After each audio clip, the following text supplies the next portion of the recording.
전에 살던 뉴질랜드에서는 사람들이 필요한 물건들을 DIY라고 해서 각자 만들곤 했습니다. 저도 한번 호기롭게 책장이 필요해서 목재도 사고 필요한 도구를 마련해서 시간을 들여서 책장을 만들었습니다.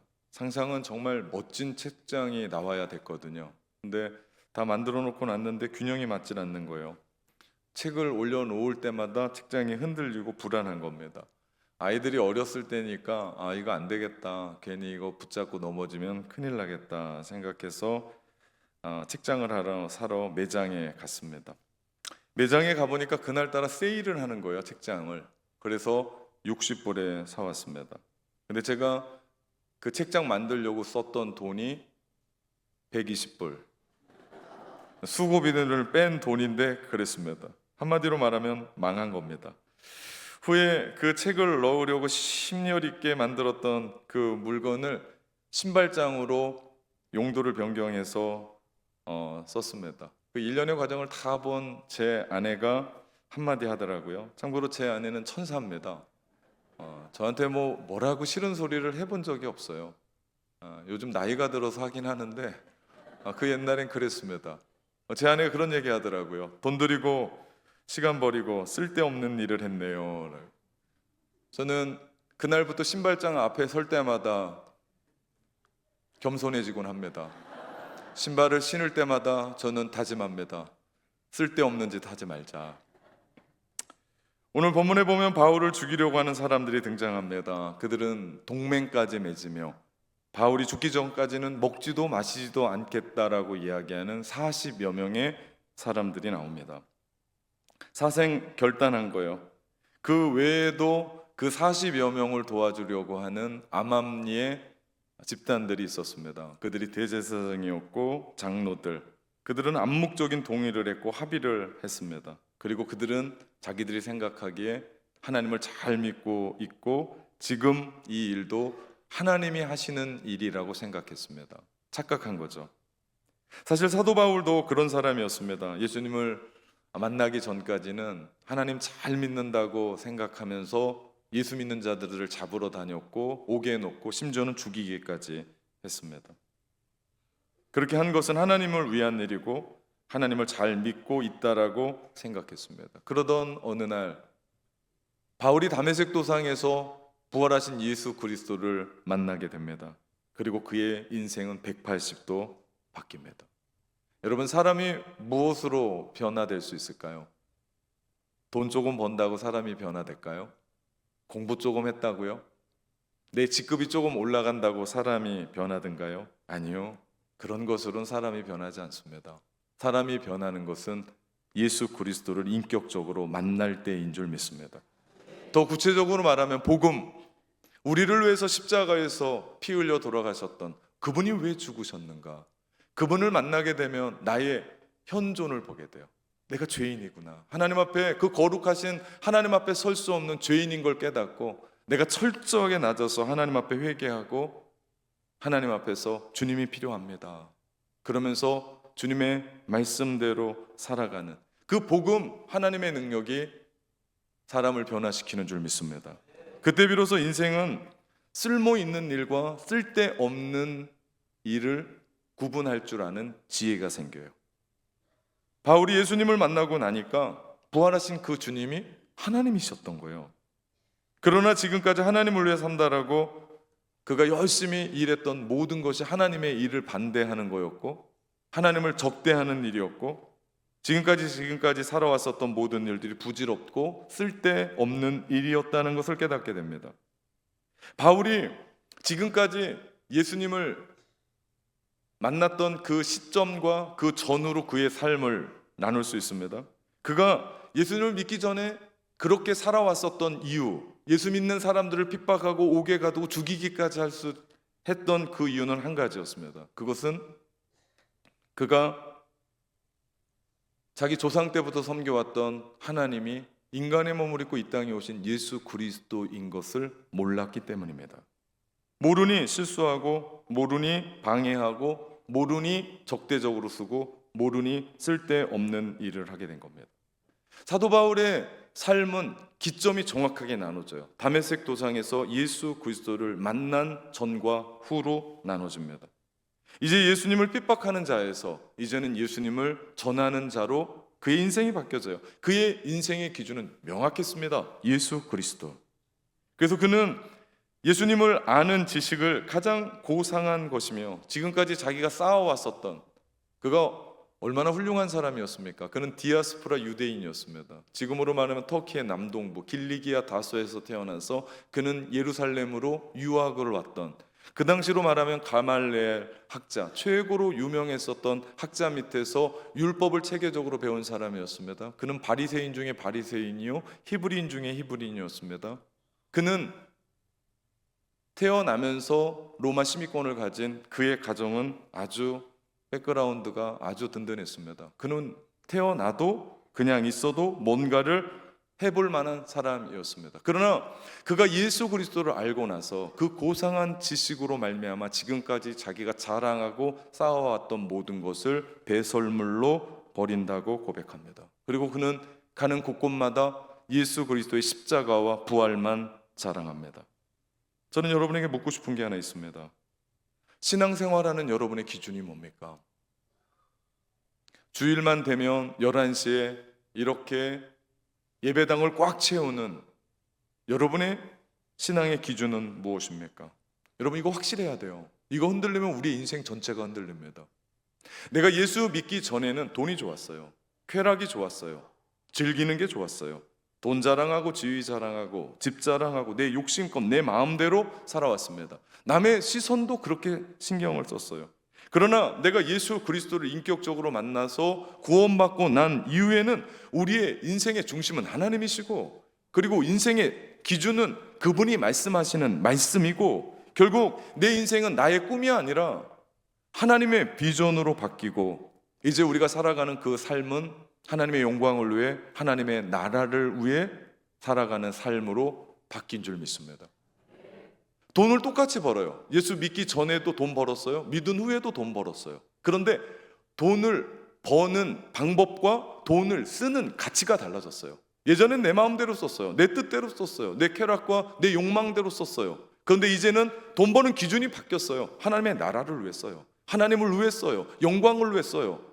공부하는 그 자체도 바뀌었어요. 예전엔 내가 높아져야 됐고, 내가 출세해야 되고, 내가 잘 나가기 위해서 공부했습니다. 근데 이제는 주님을 위해 공부합니다. 주님이 나를 부르신 비전을 위해 공부해요. 그래서 돈 벌어서 남 주고 공부해서 남 주는 겁니다. 직급이 올라가는 것도 옛날엔 내 자랑이었습니다. 우리의 가문의 영광이었습니다. 그런데 이제는 뭐예요? 하나님이 이렇게 하셨습니다. 주님이 내 인생을 이렇게 이끌어 가셨습니다. 주님을 자랑하는 삶으로 바뀌게 되더라. 여러분, 우리가 왜 이렇게 살아가는지에 대한 인생의 기준이 흔들리면 우리 인생 전반부가 흔들립니다. 그러면 우리의 삶은 결국 되돌아보면, 야, 내가 쓸데없는 짓 했다라고 생각합니다. 그러나 내가 예수 그리스도 믿고 그 안에서 하나님의 말씀의 기준으로 하나님의 영광을 위해 살아갈 때 우리 인생은 쓸모 있는 일들을 하게 되는 줄 믿습니다. 왜 인생이 이렇게 힘들고 복잡한 줄 아십니까? 기준이 명확하지 않아서 그래요. 그리고 그 기준이 흔들려서 그렇습니다. 신앙생활 복잡하면 안 돼요. 인생 그러지 않아도 힘들고, 세상 복잡한데 신앙생활 그렇게 할 수 있겠습니까? 못합니다. 신앙생활은요, 심플해야 돼요. 복잡하면 안 돼요. 우리는 말씀 따라갑니다. 우리는 예수 따라갑니다. 우리는 성령 따라갑니다. 이건 틀림없습니다. 그렇게 가면 흔들리지 않아요. 여러분, 우리가 지금까지 세상 살아온 것처럼 계산기 두드리고 인생의 어떤 부분으로 갈팡질팡하면 이 자리에 못 나옵니다. 여러분은 하나님이 우리를 부르셨기에 우리는 이곳에서 예배하는 줄 믿습니다. 부르셨다면 하나님이 우리를 부르신 이유가 분명합니다. 말씀을 주시고 뜻을 주시고 너희 이렇게 살으라고 우리 가운데 말씀하실 때 우리가 하나님 앞에 아멘하고 그 말씀대로 순종할 때 우리의 인생은 열리게 되는 줄 믿습니다. 지난 목요일 킹덤 페스티벌이 열렸어요. 목포에 다음 세대 살리자고 시작한 우리 교회 비전센터 짓기도 전에 계획했고 짓고 나서 곧바로 시작했던 게 목요 찬양 모임입니다. 청소년들, 청년들을 계속해서 하나님이 보내주셔서 행복한 예배 드리고 있습니다. 어떤 분들이 처음 와봤나요? 와본 것 같아요. 다른 교회 분이겠죠? 와서 보니까 예배 드려야 되는데 뭐가 없어요? 의자가 없는 거예요. 그분들이 막 그러는 거예요. 의자가 없어. 그래서 제가 리더한테 가서 그런 얘기했습니다. 처음 온 사람들이 많은 것 같으니 예배를 좀 설명해야 될 것 같다고. 그래서 우리 리더가 저희 예배는 스탠딩 예배입니다. 서서 예배합니다. 그랬더니 그분들이 이해하시면서 예배를 하더라고요. 그날 예배는 무대가 원래는 이렇게 돼서 여러분처럼 그 자리에 서서 예배를 했는데 우리 지난주 예배는 중심에 우리 악기를 세팅하고 중심에서 예배하고 모든 회중이 거기를 감싸면서 예배를 했습니다. 너무 멋있었어요. 다른 교회 다니는 암만 해도 제 생각에는 목포 토백이 같은 집사님이세요. 우리 지난 달부터 자녀들을 데리고 왔던 분인데 이 예배를 보고 너무 깜짝 놀란 거예요. 그러면서 그런 얘기하는 겁니다. 목사님, 목포에는 이런 예배가 없습니다. 그러면서 너무 감사하다고 저한테 감사를 표현하는 겁니다. 우리가 지금 그렇게 하는 이유가 뭡니까? 목포의 다음 세대들 살리자고 우리는 사활을 걸었습니다.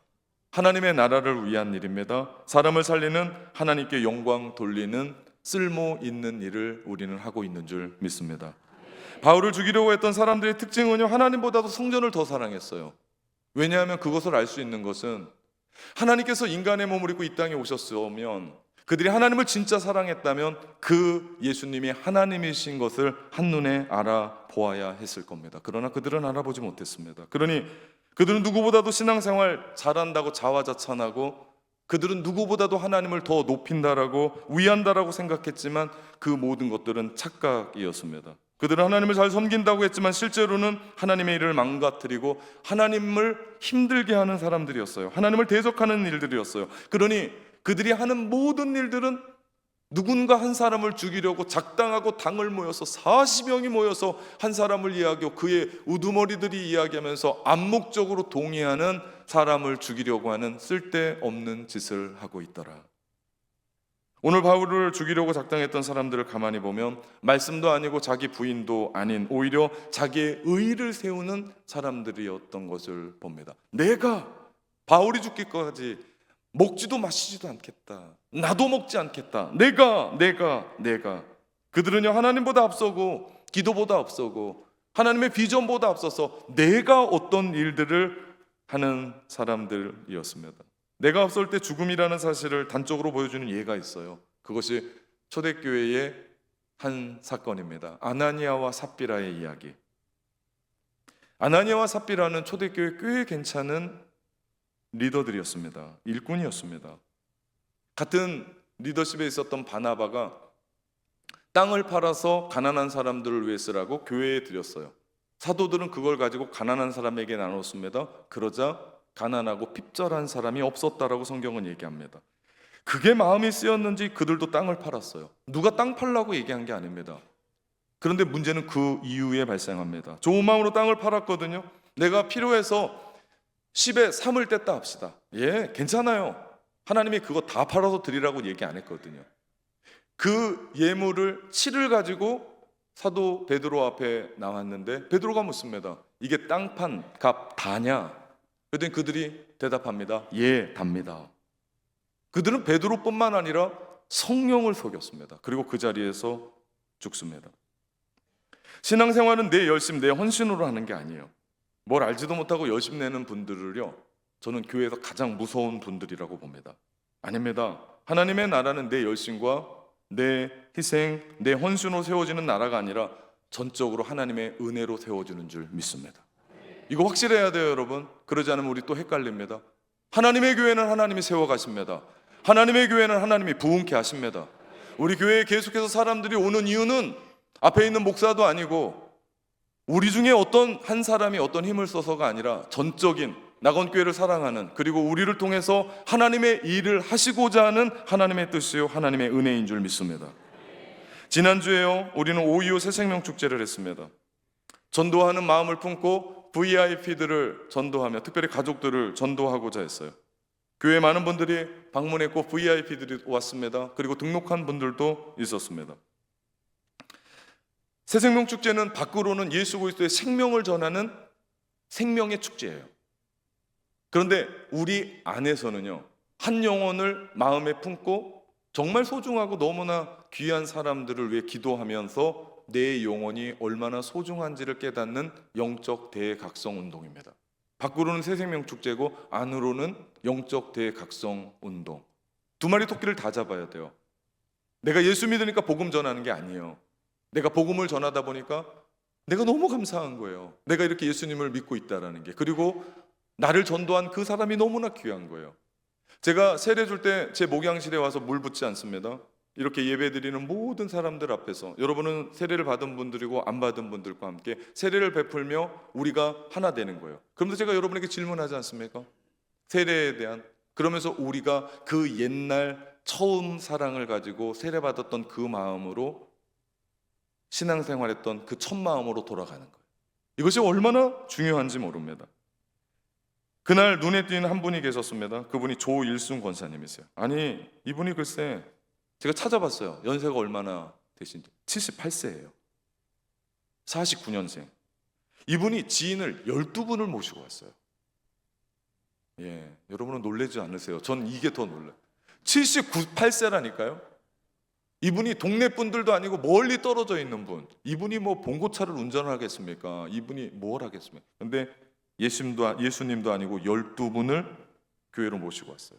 물론 등록한 건 아닙니다. 그러나 그날 제가 전하는 생생한 복음의 메시지를 듣고 식사를 하고 돌아가셨을 겁니다. 이런 분들은 하늘의 상급이 클 겁니다. 교회에서도 마땅히 상을 드려야 돼요. 우리 권사님 어디 계시죠? 네, 앞쪽에 좀 앉아달라고 제가 그렇게 부탁을 드렸는데, 네, 우리 권사님 일어나세요. 창피한 게 아닙니다. 네, 거기 그냥 서 계시면 돼요. 78세세요. 젊은 게 내려가야죠. 그죠? 교회에서 드리는 선물을.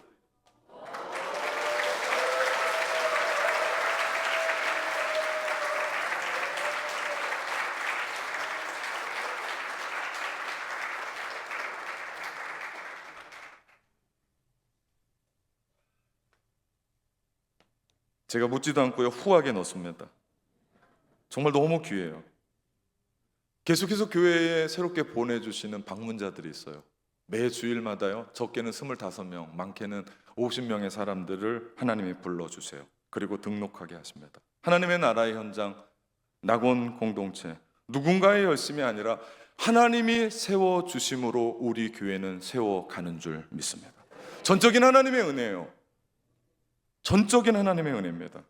오늘 본문 12절부터 30절까지 이어지는 사건은 모두 하나님의 나라를 세워가는 내용들입니다.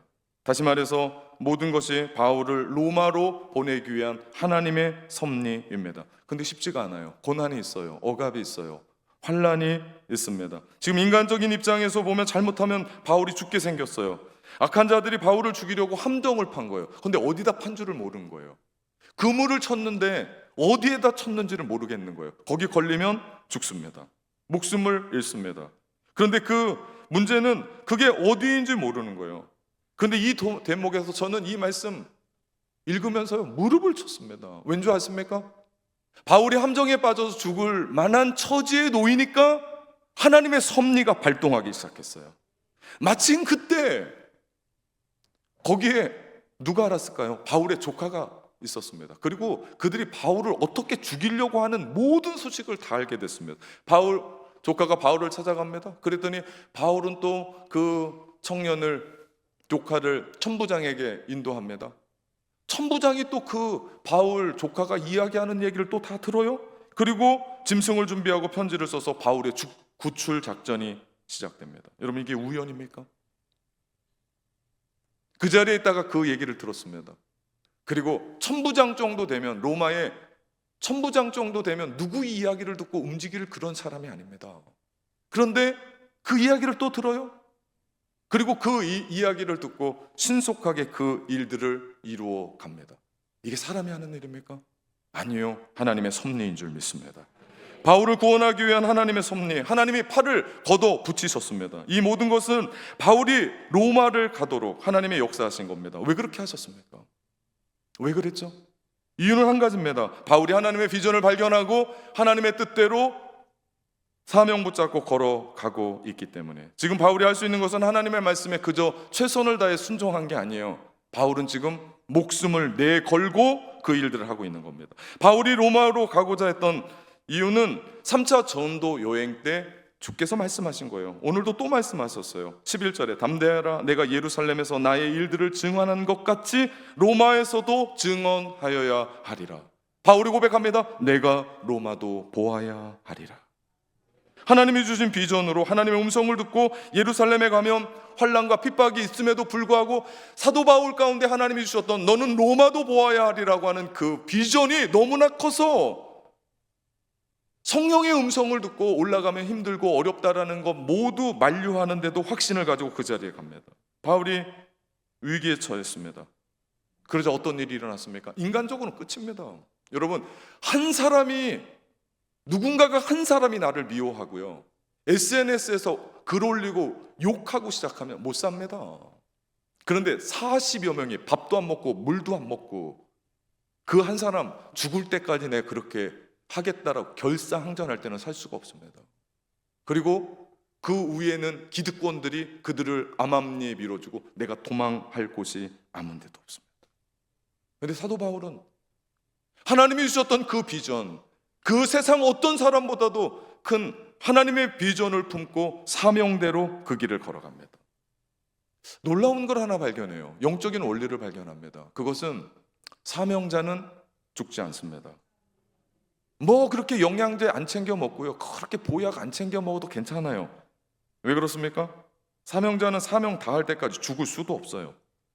제가 그걸 발견합니다. 그렇기 때문에 우리가 이 땅을 살아가면서 그냥 살아가는 게 아니라 하나님의 사명자로 하나님의 소명을 붙잡고 살아가는 것이 얼마나 중요한지를 발견하게 됩니다. 저는 다음 세대들만 보면 눈물이 나는 목사예요. 아니, 영혼에 대한 갈급함이 있는 목사입니다. 어제 새가족 파티 13기를 함께 했습니다. 거기에 모였던 분들이 너무 행복하게 식사도 하고 주방팀에서 준비한, 그리고 함께 마음도 열고 그러면서 자기들이 어떻게 여기까지 정착했는지에 대한 자기들의 간증을 이야기하는데 함께 울고 울면서 들었습니다. 근데요, 저는 그들은 자기의 간증들을 얘기하는 거였어요. 근데 거기에 모였던 14명의 사람들이 자기의 간증을 하는데 제 귀엔 어떻게 들리냐면요, 하나님이 저에게 들려주시는 비전을 확실히 하고 확고하게 하는 시간이었습니다. 마치 저에게 하나님이 하늘문을 여시고 음성으로 들려주는 것 같았습니다. 행복했습니다. 여러분, 사명이 이런 거예요. 하나님은 그 사명으로 저를 낙원으로 보내신 줄 믿습니다. 저 낙원 아니고요, 낙원 교회로. 네.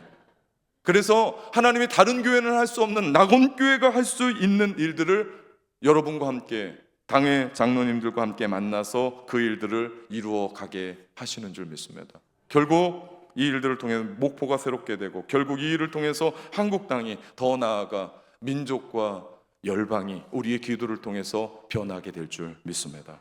바울이 하나님의 뜻대로 로마로 가려고 하니 사단이 그 일을 막는 거예요. 사도행전을 보면요, 사도 바울이 1차, 2차, 3차 전도여행 가는 내내 유대인들이 방해했어요. 이방인들은 물론이거든요. 저는 야구의 원정팬만 있는 줄 알았어요. 그런데 사도 바울을 반대하려고 이쪽 지역에서 원정까지 와서 프랭카드 붙이고 사도 바울 물러가라, 사도 바울 아웃, 너는 하나님의 사람도 아니라고 수없이 공격을 하는 거예요. 그럼에도 사도 바울은 갑니다. 주님의 복음을 들고 갑니다. 심지어는 최고의 의회라고 이야기하는 사내들인 공의회, 우리로 말하면 국회입니다. 거기에서 폭력 사태가 일어나 바울을 죽이려고 해요. 예전엔 바울을 물리적으로 했습니다. 바울을 그 자리에 복음 전하지 못하도록 얘기만 했습니다. 근데 이게 점점 더 깊어져요. 어떻게 됩니까? 사도 바울을 죽이기까지 가는 거예요. 사내들인 공유에서 폭력 사태가 난 건 바울을 죽이겠다는 얘기입니다. 지금은 40여 명이 당을 지어서 사도 바울이 죽지 않으면 내가 죽을 거다라고 하는 함정을 파놓는 어처구니 없는 일이 일어난 겁니다. 사단은 무식하지 않아요. 악한 사단도 전략이 다 있습니다. 그들은 드러내지 않습니다. 그래서 대제사장과 14절과 15절 보니까 장로들을 통해서 자기들이 맡아야 될 그 일들을 암묵적으로 그리고 묵인하게 만들고 동조하게 만들어서 그 일들을 이루어 가더라. 사단이 하는 일들이 그런 일들이에요. 그리고 아주 그 계획은 치밀합니다. 그리고 섬뜩하리만큼 폭력적이고 비열하고 야만적이고 잔인합니다. 사실 사단은 그러면서도 자신을 드러내지 않아요. 여러분, 우리는 여기에서 영적인 원리 하나를 발견하게 돼요. 사단은 교회 리더들을 흔듭니다. 그냥 어떤 집사님 하나 흔드는 것이 아니라 앞에 있는 목사를 흔듭니다. 당회 장로님들을 흔들 겁니다. 그들이면서 그들은 이득을 취해요. 뭡니까? 한 교회가 무너지기를 바랄 겁니다. 제가 여러분에게 부탁합니다. 앞에 있는 부족하고 연약한 목사를 위해서 날마다 기도해 주셔야 돼요. 설교하는 거 보면 막 하늘이 무너질 정도로 소리를 지르고 설교를 하는데, 여러분이 리더십들을 위해서, 당의 장로님들을 위해서 기도해 주셔야 됩니다. 지금은 저와 여러분의 분위기가 너무 좋아요. 그래서 누가 끼어들 수가 없습니다. 근데 혹 시간이 가다가 혹 내 마음 가운데 불편한 어떤 일이 있어서 누군가가 저에 대해서, 리더십들에 대해서 음매하거나 어떤 일들을 하면, 제가 지난번에도 설교했습니다. 꼭 물어보십시오. 누구한테 들은 말이냐고, 누가 그러더냐고 반드시 물으셔야 돼요. 그런 얘기를 들으면 진짜야? 그 얘기 이렇게 하지 마시고 못 들은 척 하면서 누가 그러든 하고 물어보세요. 아무 말 못할 겁니다. 그리고 그런 얘기 들었고 여러분 마음 가운데 시험이 들걸랑 어떻게 하라고요? 저 찾아오시라고요. 목사님, 이런 이야기 들었는데 사실입니까? 그리고 사실 여부를 따져야 합니다. 괜한 이야기 듣고 마음 졸이지 말고 저를 찾아오시라. 비전센터 4층 목양실로. 요즘 어린 것들이 1층에서 2층도 엘리베이터 타고 가서 제가 꺼버렸습니다. 걸어 다니라고. 그랬더니 1층부터 5층까지 땀 뻘뻘 흘리며 풋살장 가는데 제가 귀엽기도 하고 웃기기도 하고. 4층까지 올라오십시오. 올라오셔서 목사님, 이런 얘기가 있는데 이게 무슨 얘기입니까? 물으셔야 돼요. 그래야 오해가 풀립니다. 왜냐하면 사단은 한 교회가 부흥하는 꼴을 못 보거든요. 한 영혼을 구원하고 계속해서 복음의 이야기를 들려주고 예수 그리스도의 십자가의 생생한 이야기를 할 때 사단은 듣지 못합니다. 그러니 어떻게 해야 돼요? 막아야 돼요. 어떻게 해야 돼요? 무너뜨려야 돼요. 어떻게 해야 돼요? 죽여야 돼요. 오늘 본문을 가만히 보면 두 부류의 사람이 등장합니다. 한 부류는요, 사람을 죽이는 사람들이고, 또 한 부류의 사람들은 사람을 살리는 사람들입니다. 오늘 이 이야기를 말씀과 연관시켜 보면요, 쓸모있는 일을 하는 사람들은 사람을 살리는 일을 합니다. 하나님의 영광을 위해 삽니다. 하나님을 기쁘시게 합니다. 그리고 하나님께 귀하게 쓰임 받는 것을 봅니다. 그러나 쓸모없는, 쓸데없는 일을 하는 사람들을 보면 사람을 죽입니다. 40여 명이 당을 지어서 한 사람을 죽이려고 합니다. 높은 직급에 있는 그 부분으로 암묵적으로 자기 이름은 드러내지 않지만 암암리의 그 일들을 주도하고 음모하고 가담하고 그런 일들을 합니다. 여러분, 사람이 많다고 겁먹지 마십시오. 어떤 높은 자리에 어떤 사람들이 뭔가를 움직인다고 놀라지 마십시오. 여러분, 거짓은 거짓입니다. 하나님이 하시는 일이 아닌 건 무너질 수밖에 없습니다. 그 일은 결국 쓸데없는 짓으로. 제가 왜 쓸데없는 짓이라고 얘기합니까? 하나님의 일을 방해하는 거예요. 하나님을 믿는 것이 아니라 불신이기 때문입니다. 이제 우리가 어떻게 살아야 될까요? 여러분, 어떻게 살면 좋을까요? 요즘 여러분은 어떻게 사십니까? 여러분의 신앙생활은 안녕하십니까? 한 영혼을 살리는 일, 쓸모 있는 일을 도모합니까? 그래서 주님을 기쁘시게 하는 일을 하고, 누구를 만나든지 격려하고 위로하고 칭찬하고 기도해주고, 그 한 사람 볼 때마다 짠한 마음을 갖고 함께 그들을 살리며 하나님 나라의 일을 동참하고 하나님께 영광을 돌리며 살아갑니까? 아니면 한 영혼에 대해서 시기하고 욕하고 비방하고 미워하는 일을 합니까? 그렇게 하면 우리 하나님 슬퍼하세요. 그 일은 하나님의 일이 아니고, 결국 하나님의 일이 아니면 그 일은 쓸데없는 짓이 됩니다. 무엇을 선택하느냐는 여러분의 선택에 있어요. 그런데요, 여러분은 뭔가를 선택합니다. 그 결과는 내가 먹고요, 그리고 그 결과는 영원합니다. 저는 오늘 여러분을 권면합니다. 하나님을 기쁘시게 하는 일, 하나님께 영광 돌리는 일, 한 영혼을 살리는 일, 그래서 우리 하나님께 영광 돌리는 삶 살아내시기를 주님의 이름으로 축원합니다. 사랑하는 성도 여러분, 담대하게